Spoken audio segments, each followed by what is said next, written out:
परदेशात लाखो रुपयांच्या नोकरीचे आमिष, इंस्टाग्रामवरील जाहिरात आणि थेट पोर्तुगालमध्ये वेश्या व्यवसायासाठी झालेली विक्री. पुण्यातील एका कंपनीने नागपूरच्या एका 28 वर्ष विवाहित तरुणीसोबत केलेला हा धक्कादायक प्रकार समोर आला आहे. 8 लाख रुपये उकळून नरक यातना भोगण्यास भाग पडलेल्या या पीडितीने पोर्तुगालमध्ये तावडीतून अत्यंत धाडसाने सुटका करत मायदेश गाठला आणि या आंतरराष्ट्रीय मानवी तस्करीचा भांडाफोड केला. डिसेंबर 2025 मध्ये नागपूर येथील 28 वर्ष विवाहित तरुणीने इंस्टाग्रामवर वी मायग्रेट या कंपनीची जाहिरात पाहिली होती. या जाहिरातीच्या आधारे तिला पुण्यातील विमाननगर येथील कार्यालयात बोलवण्यात आले.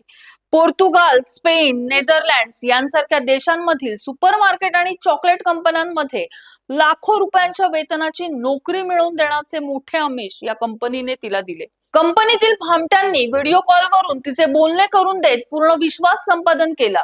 त्यानंतर व्हिसा, वर्क परमिट, विमानाचे तिकीट, विमा आणि इतर खर्चाच्या नावाखाली टप्प्याटप्प्याने तब्बल 8 लाख रुपये तिच्याकडून उकळण्यात आले. सर्व सोपस्कर पूर्ण झाल्याचे सांगून मे 2026 मध्ये या विवाहित तरुणीला स्पेनमध्ये पाठवण्यात आले. स्पेनमध्ये पोहोचताच कंपनीच्या प्रतिनिधींनी तिची भेट घेतली आणि तिला पोर्तुगालला नेले. तिथे एका वसतिगृहात रात्र काढण्यास भाग पाडल्यानंतर दुसऱ्या दिवशी एका अज्ञात ठिकाणी नेऊन तिचा पासपोर्ट काढून घेण्यात आला.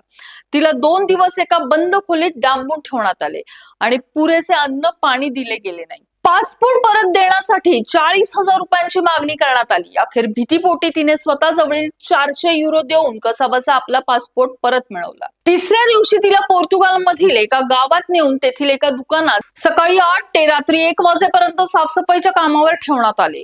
याबाबत तिने भारतातील एजंटकडे तक्रार केली असता वर्क परमिट मिळेपर्यंत असेच काम करावे लागेल असे सांगून तिची समजूत काढण्यात आली. काही दिवसांनी दुकानाच्या मालकाने तिला स्वतःच्या घरी कामासाठी पाठवले. तिने पुन्हा एजन्सीशी संपर्क साधला असता मालकाला सर्व प्रकारे खुश ठेवावे लागेल असा धक्कादायक सल्ला एजंटने दिला. यानंतर दुकानाच्या मालकाने तिची धारणा बदलणारा खुलासा करत म्हणलं की मी तुला प्रतिभा भाटे आणि तिच्या साथीदारांकडून विकत घेतले आहे. तुला नोकरीसाठी नाही तर मी सांगेल ते काम करण्यासाठी येथे आणले आहे. तिथे काम करणाऱ्या इतर 2 भारतीय तरुणींनीही मालकाच्या सांगण्यावरून विविध पुरुषांसोबत शय्यासोबत करावी लागेल असं सांगितल्याने पीडित तरुणी पूर्णपणे हादरून गेली. आपण या घाणेरड्या दलदलीत अडकलो आहोत हे लक्षात आल्यावर तिने स्वतःला सावरले आणि भारतात असलेल्या पतीशी संपर्क साधून या जीवघेण्या प्रसंगाची कल्पना दिली. 29 जून 2026 रोजी पहाटे तिने मालकाच्या तावडीतून अत्यंत शिताफीने स्वतःची सुटका करून घेतली आणि बसने दुसरे शहर गाठले. संपूर्ण रात्र बस स्थानकावर काढल्यानंतर दुसऱ्या दिवशी ती एका हॉटेलमध्ये लपून राहिली.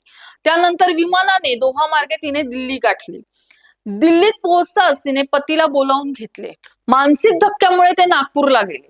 भारतात परतल्यानंतरही आरोपी कंपनीने तिच्याकडे पुन्हा 3 लाख रुपयांची मागणी केली आणि पैसे न दिल्यास पतीला अडकवण्याची व जीवे मारण्याची देखील धमकी दिली. अखेर तिने धाडस एकवटून भाजप युवा मोर्चाच्या दुष्यंत मोहोळ यांच्या मदतीने पोलिसांकडे धाव घेतली. या प्रकरणी विमानतळ पोलीस ठाण्यात गुन्हा नोंदवण्यात आला. पोलिसांनी प्रतिभा भाटी, अमित कुमार झा, अझर शेख, कपिल मिश्रा तसेच पोर्तुगाल मधील अनिल कुमार वामथस, चैतन्य आणि हिम्मत सिंग अशा एकूण 8 जणांविरुद्ध भारतीय न्याय संहितेतील फसवणूक, गुन्हेगारी कट, धमकी आणि मानवी शोषणासह विविध कलमांखाली अनेक गुन्हे दाखल केले. नोकरीच्या आमिषाने महिलांची परदेशात विक्री करणाऱ्या या आंतरराष्ट्रीय रॅकेटचा पर्दाफाश झाला असून विमानतळ पोलीस ठाण्याचे पोलीस निरीक्षक प्रशांत माने या प्रकरणी पुढील सखोल तपास करत आहेत.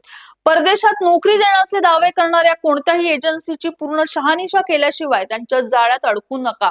तसेच सोशल मीडियावरील अशा आकर्षक जाहिरातींना अजिबात बळी पडू नका असे आवाहन या घटनेच्या पार्श्वभूमीवर केले जात आहे.